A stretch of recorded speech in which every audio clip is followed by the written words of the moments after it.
ఇవాళ ఖచ్చితంగా ఇదివరకు ఇల్లాలు అంటే వంట చేసి తీరాలి, కట్టుకున్నాక కాచిపోయాక తప్పుతుందా అని సామెత ఉండేది. ఇవాళ కోళ్ళు వచ్చిన తర్వాత వంట చేస్తామంటే ఐ డోంట్ నో అంటోంది. ఇవాళ ఒకటి చేసుకోవలసిందే, అదే ధర్మం మారిపోయింది. లేకపోతే నోరు మూసి కూర్చో. పైగా గట్టిగా చేయమన్నాం అనుక వంట చేయడానికా నేను చేసుకోలేదు, మరి ఎందుకు చేసుకోవాలో తెలియదు. ఇక్కడ అంచేత ధర్మం మారిందమ్మా, వాళ్ళు అనడానికి లేదు. ఇవాళ మీరు చదువుకున్నారు, ఇద్దరు ఉద్యోగాలు చేస్తున్నారు, ఇద్దరు చెరో లక్ష సంపాదిస్తున్నారు. ఆవిడ వంట చేయమంటే వంట మనిషిని పెట్టుకుంటున్నారు. హైదరాబాద్లో వంటలు ఎప్పుడు ఆగిపోయి స్విగ్గీ జొమాటో. పైగా ఎవరి గదిలో వారు కూర్చుని తిన్నారు. దీనికి ఇది కాపురం ఎందుకో తెలియదు ఇక్కడ. అందుకే కాపురాలు ఎలా ఉన్నాయో చూస్తున్నాం. ఎక్కడ ఏడాది కాగానే విడాకులే.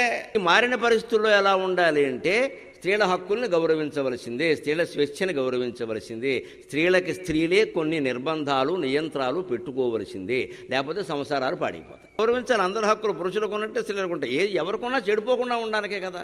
అలా ఉంటున్నామా లేదా ఆలోచించుకోవాలి. లేకపోతే భర్త అన్నవాడు ఓ మాట అంటారు, భర్త సరిగ్గా లేకపోతే భార్య ఓ మాట అంటుంది, అనడానికి వీల్లేదంటే అలా